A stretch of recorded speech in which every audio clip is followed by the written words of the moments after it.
And there were endless laps of the Nürburgring. Pointlessly. And endless tiny adjustments to the steering and the brakes and the exhaust until it was absolutely perfect.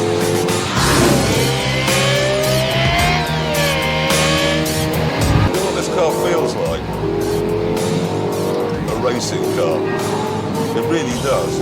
And sounds like one. Oh! It actually feels like you're sitting inside a machine.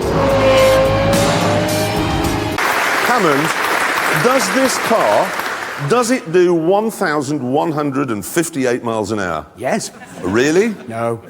So it isn't 6 times faster than a Nissan GTR? No. But it costs 6 times more? Yeah, it does. Why? Well, it's made of exotic materials. It needs to be. It needs to be made out of myrrh.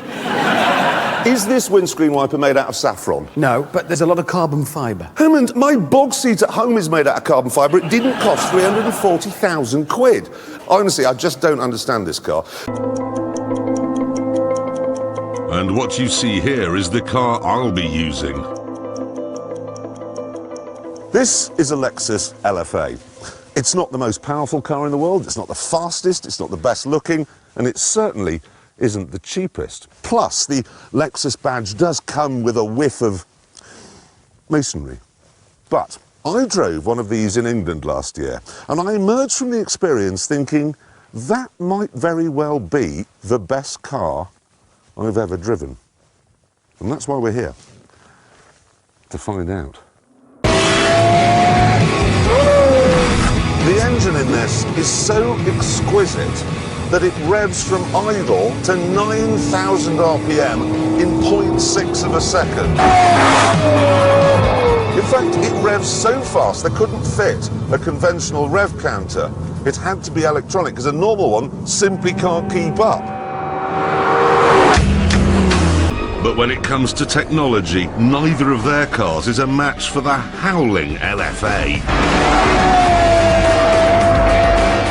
It took 5 years of sweat, toil and cash to design this car, and then just before they put it on sale, someone said, you know, I think it would be better if the body were made from carbon fibre rather than aluminium, and they began all over again. How much would that cost? All I do know is they sell them for £340,000 and they lose money on every single one that leaves the dealership. I think Lexus were concentrating so hard on building the perfect car, they forgot that occasionally you might need to go somewhere in it, need a cup holder and an iPod connector and a seatbelt that does up more easily than this one, which doesn't do up easily at all if you're a bit... that.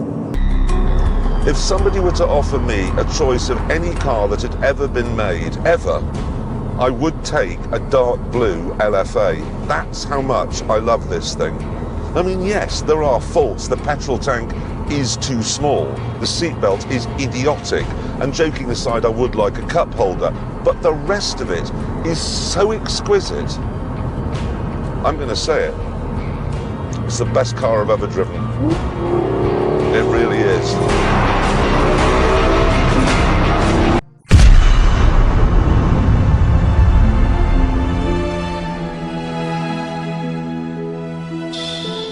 A few years ago, they gave us the LFA.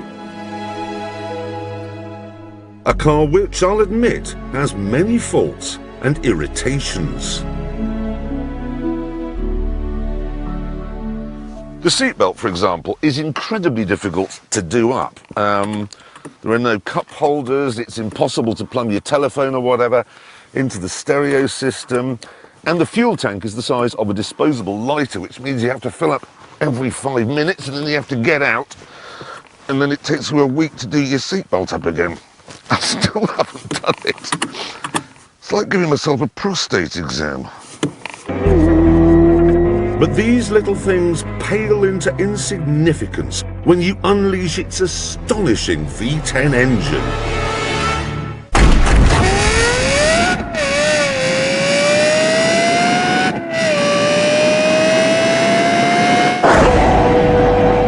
produces 552 horsepower. That means 0 to 60 in 3.7 seconds.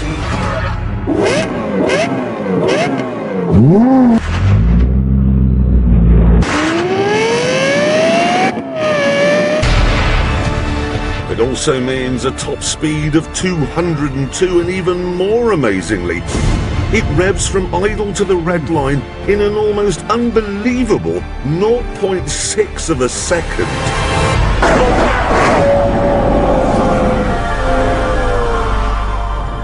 But the best thing is the noise. It sounds baleful. It sounds like a wild animal that's sad about something. Oh no! I got my paw stuck! Ow! Ow! Ow!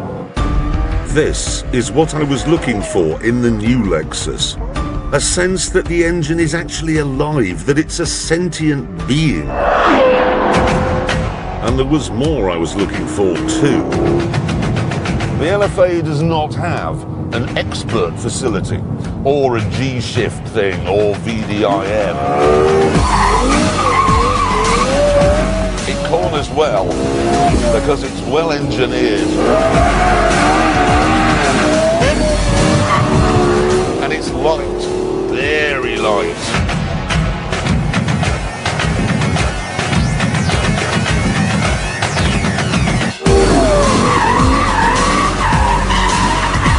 And I love the way that it feels so violent and raw.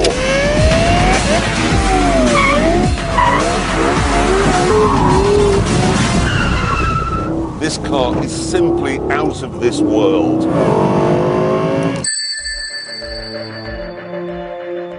And look at the difference in styling. See how one looks like that stupid food that's drizzled in jus and served on a bed of stupid beans to idiots in overpriced restaurants.